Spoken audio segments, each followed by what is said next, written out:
जय जगन्नाथ चिंतन रे आपण मानक स्वागत। आपण माने केबे बुझिचंती किंबा अनुमान करचंती प्रत्येक व्यक्ति गोड़ बाजी गले कौन सी लोक देह हो कौन सी जगह हो विष्णु करते विष्णु करे एंते मुंडरे हाथटा मारती। ये जो विष्णु कहते केबे चिंता करछन विष्णु शब्दर अर्थ कौन?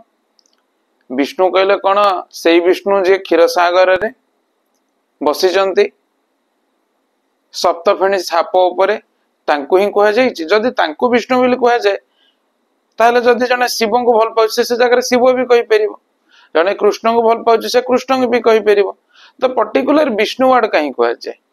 ए विष्णु वर्ड रो अर्थ बा तात्विक अर्थ होची विष्णु अर्थ रे व्यापक। व्यापक माने जे सबु आडे स्प्रेड हेके अछंती बा प्रत्येक कोण अनुकोण रे जे विराजित। आपण को से शिव भी आपण कहतु कृष्ण भी कहतु जगत जननी माँ कहतु कहीं भी कहतु ए प्रत्येक को विष्णु आख्या दिया जाए।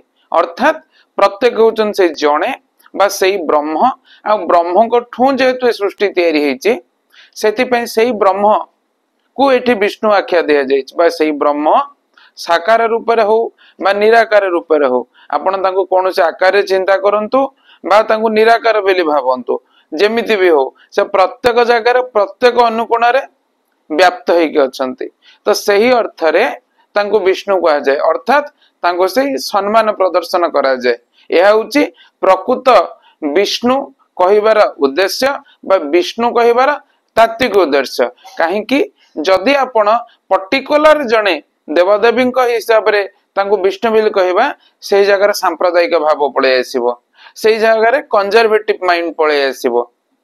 तेणु एठारे विष्णु अर्थात कौनसी पर्टिकुलर देवता का नाम कहनी सही ब्रह्म जहाँ सृष्टि तैयारी हेची तांकरी उद्देश्य रे ही विष्णु शब्दर उत्पत्ति होईची। तांको ही चिंता करी अर्थात से सर्वव्याप्त परम ब्रह्म को उद्देश्य रे चिंता करी ए विष्णु शब्दर उत्पत्ति होईची। जय जगन्नाथ।